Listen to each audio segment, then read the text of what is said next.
Bismillahirrahmanirrahim. Elhamdülillah ve salatu vesselamu ala Resulillah ve ala alihi ve sahbihi ve men vala amma ba'du.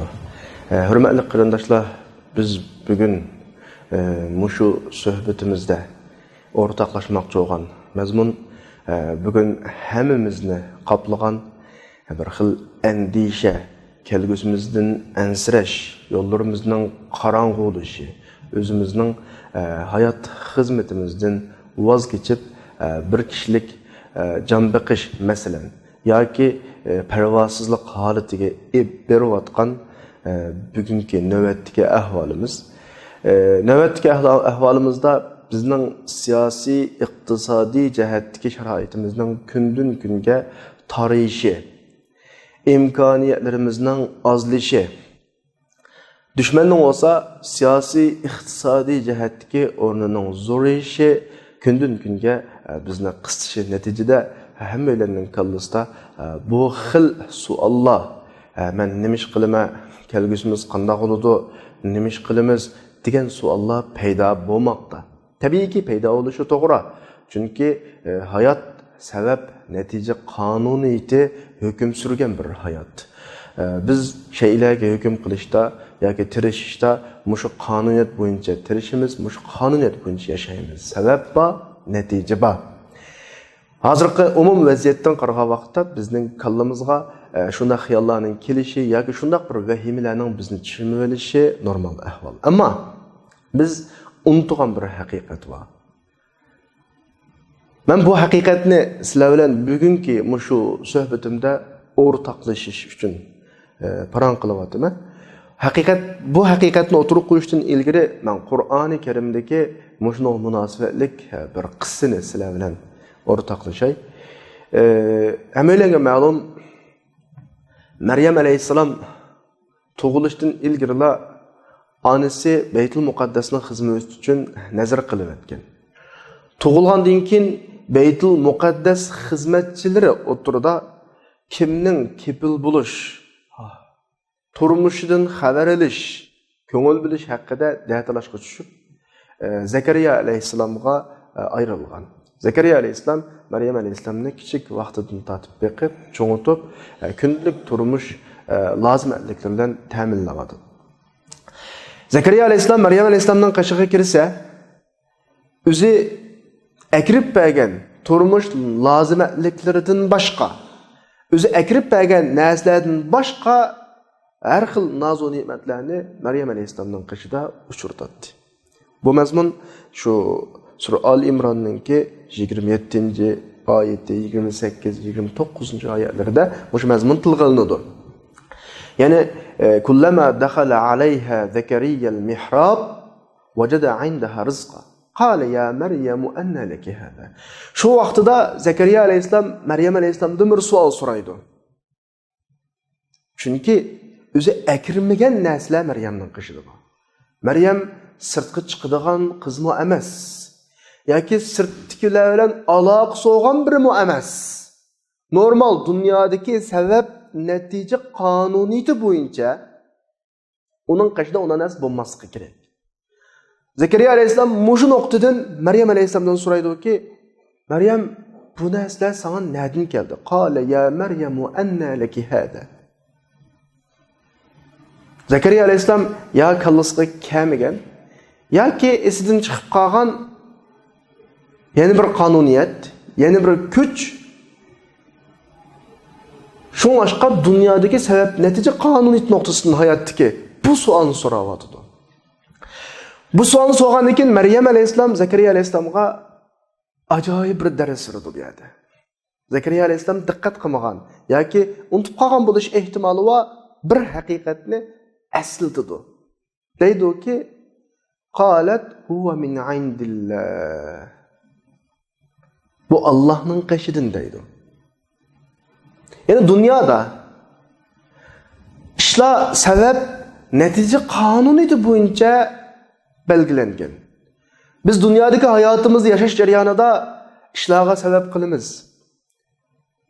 Iqtisod tepish uchun tijorat qilamiz.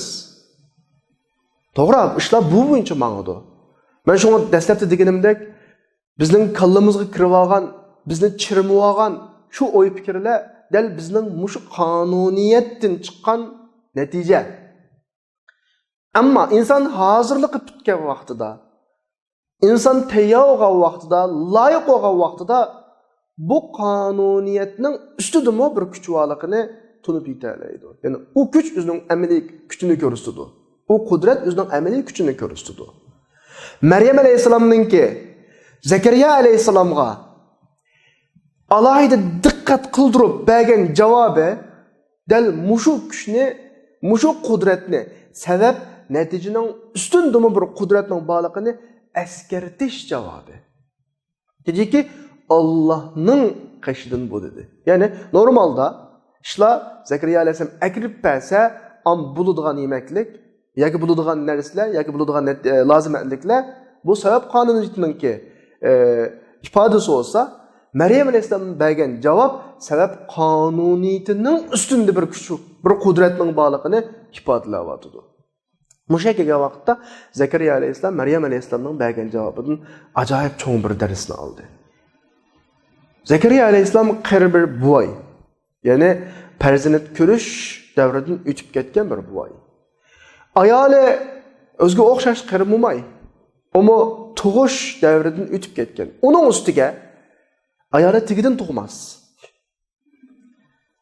Yosh vaqtida tug'madi ular. Ta hozirga qadar hayotning sabab natija qonuniyatini kutdi bular. Lekin farzandlik bo'lmadi. Sabab qonuniyati nuqtasidan bular yana farzandlik olmaydi. Tug'maydi. Chunki bularning yashi olib ketdi. Yashi olib ketganning ustida ayoli tigidan tug'mas. Ammo Maryam alayhisolamning javobi Zakariya alayhisolamga bir narsalarni eslatdi. Sabab qonuniyatining ustida bir kuch borligini, bir qudratning borligini eslatdi. Zakariya alayhisolam olgan bu javobdan, bu darsdan, bu savoqdan darro isini topgandek, shu kuch qudratni tunigandek bir holat keldiki, Qur'on buni hikoya qilib davotida, hunalika da'a Zakariya robbahu qala robbi habli min ladunka zurriyatan tayyiba innaka sami'ud du'a. Dal shu vaqtida Zakariya alayhisolam duo qildi. Ey Rob, bana özün bir farzand ata qilsang, sen dualarni anglovchi dedi. Zakariya alayhisolamning Maryam alayhisolamdan so'rgan savoli normal qonuniyat nuqtasidan so'rgan. Bu nereden keldi sana bu narsalar? Men akappaman buni. Maryam alayhisolamning bergan javobi qonuniyatning ustundan bir kuch borlik nuqtasidan berilgan javob. Bu javob Zakariya alayhisolamni uyg'otdi. Zakariya alayhisolam hayotida saqlagan dunyodagi sabab qonuniyat bo'yicha farzand ko'rish orzusidan voz kechib, shu kuchga nido qilmoqchi, kuchga xitob qilmoqchi bo'ldiki, Robbiga duo qildi. Ey Rob, sen menga bola bersan. Shuning bilan oyatning oxirida fanadatul malaikatu va huwa qa'imun yusalli fil mihrab innalloha yubashshiruka bi Yahya. İnnalloha yubashshiruka bi Yahya musaddiqan bi kalimatin minalloh. Zakariya alayhisolam mihrobda, o'zining kichik masjidda namoz o'qiyotgan vaqtda malaikalar kelib Zakariya alayhisolamga nido qildiki, Alloh sana Yahya ismlik o'zi payg'ambar bo'lgan yaxshi bir farzandlarni xush bishorat beradi deb bu xabarni yetkazdi. Zakariya alayhisolam oyatning oxirida yana bizning bir xil taajjubi, balki hissiyoti yoki kallasdagi burunqi tushunch, qaysi tushunchu dunyodagi butun ishlar sabab natija bilan bo'ladi. Sabab bilan an natija chiqadi. Degan bir tushunchning ta'siridimi? Anna yakunu li ghulam wa qad balagani al-kibar wa imra'ati aqir. Men qirib qolgan odam tusam, mening qanday bo'lam bo'ladi? Ayolim tug'moq bo'lsa. Kazalika yakhluqullohu ma yasha. Allah xaliqini yaratadi shunga o'xshash. Ya'ni bu yerda bu hikoyadan, bu qissadan bizning bugungi o'tirib qo'ymoqchi bo'lgan mazmunga munosabatlik tarafi nima? Olim, ulamo, ziyoli yetakchilarimiz millatning kelgusi uchun, yo'l xaritasi topolmayotgan.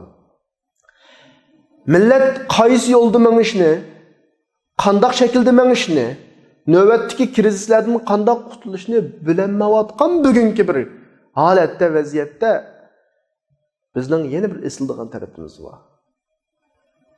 Bizga keladigan yana bir kuch bor. Sabab qonuniyat nuqtasidan to'g'ri bizning kelgusimiz qorong'u bo'lishi mumkin. İşlerimiz uçlu çıkmaslığı mümkün.